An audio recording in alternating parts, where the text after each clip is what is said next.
Hey Aussie gamers, Luke1 here, and I'm bringing you this video not too long before Christmas Day, hence the lovely headwear I've got here that's only just fit on my head, so if I pass out during this video it's because my brain is getting squashed. Anyway, bringing you this video specifically about the PlayStation 4. Now this may be common knowledge to some people, but it's something that I've only just become aware of, that the PlayStation 4 has actually had 3 different releases since its original release date in November 2013. There are 3 models. The original one that came out was, and these are the little model numbers, was the CUH1000, and that was the launch model. That's the model that I believe I have. Then originally there was some issues with this model, loud fans, overheating, there were some other things as well. It was only a minimal problem. It wasn't affected like a wide range thing like the good old red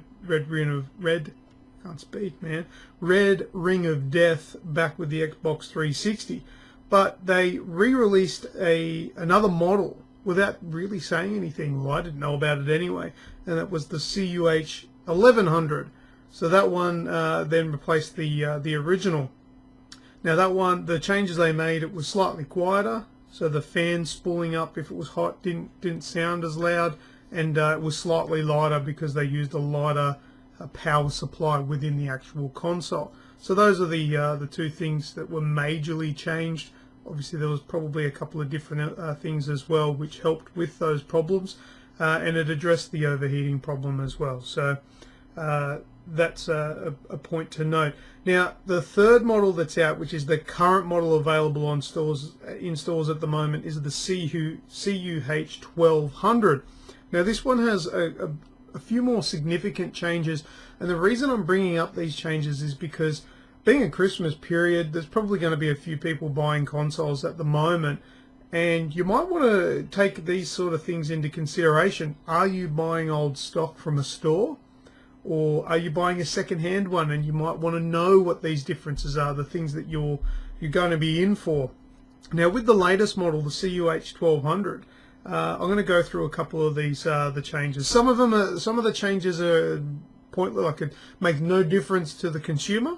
And some of them may make a decision maker for you on which model you want to get. Now, so I'll go through here.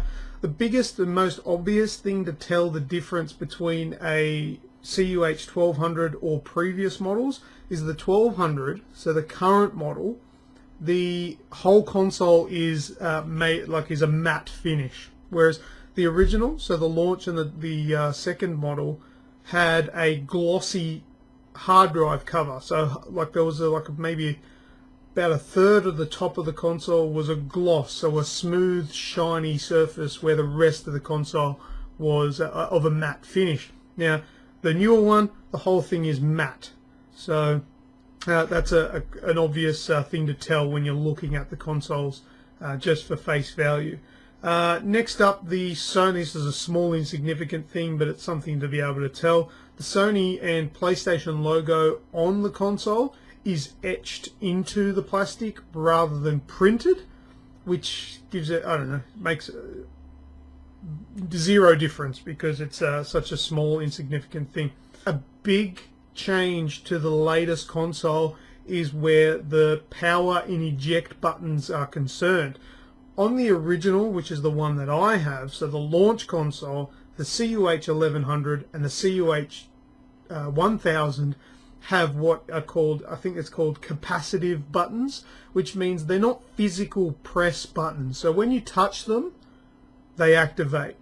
There's no actual press or a click or any movement of that button, like the original PlayStation 3, the fat model.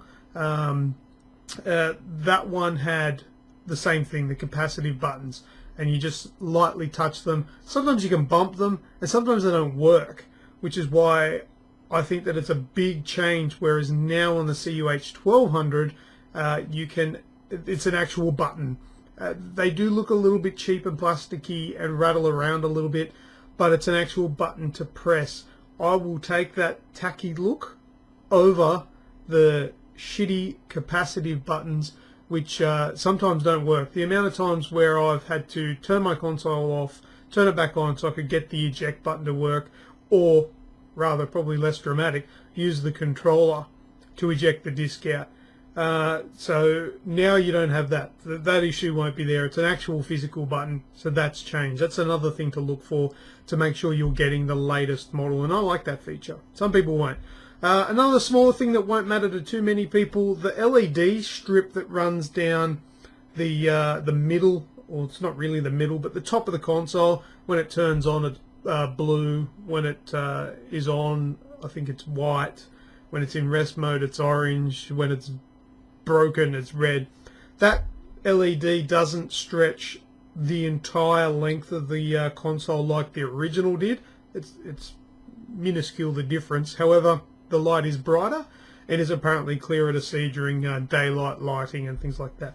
Insignificant if you ask me, because it's fairly obvious with the original model that I have. There's no dramas there. Now, I've had some pictures up in the video. Specifically, have a look at this one.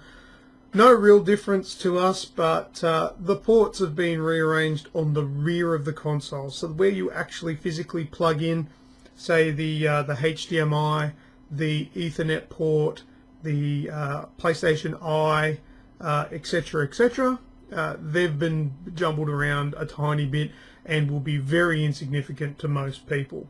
I can't really think of a scenario where that would cause anyone some dramas. The only reason I could think that that happened is probably because of a motherboard change, internals being changed for the newer model. Probably where they've sat on the motherboard has been changed, so it externally it has to move around a bit. So I don't think that's much of a biggie.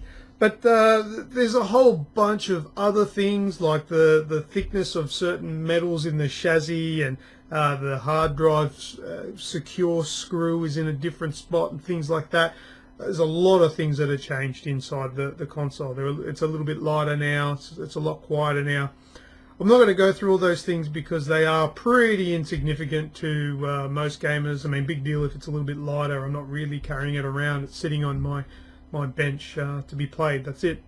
So, but yeah, those are the points that I've mentioned, like the buttons, the matte finish, the light not going across the whole way, and the movement of the buttons, the plugs. They're the main things that have been changed. I didn't know that there were any difference in these consoles. I had no idea. So maybe that might make a difference to you, or even help you make sure you're getting the latest version of the console, because the latest version is always going to be probably the safest one that's going to last the distance, because it's been tested, it's been field tested, and they've made some changes. Also, it's quieter.